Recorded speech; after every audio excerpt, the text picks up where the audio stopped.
Hello guys, আমরা এখন এটা কি বীজ জানো রে? বকখালি। আমরা এখন বকখালিতে এসেছি, খাওয়া দাওয়া করেছি জোর।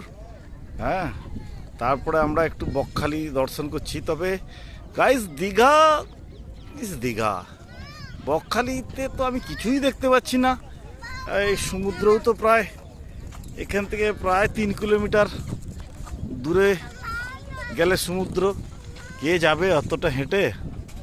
তো আমরা এই যে এসছি, এই যে দেখাচ্ছি আপনাদেরকে কিছুটা, আপনারা দেখুন। আমরা নামখানা হয়ে এখন বকখালির দিকে যাচ্ছি, কিন্তু সমুদ্র আপনাদের দেখাতে পারলাম না, দুঃখিত। এখান থেকে প্রায় 3 কিলোমিটার দূরে, অতটা হেঁটে সম্ভব না। কিছুই দেখার নেই, শুধু একটু সি বিচ, কয়েকটি দোকান।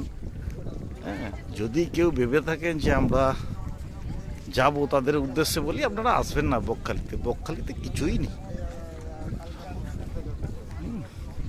এই যে আমাদের বাবু, সুকুমার বাবু,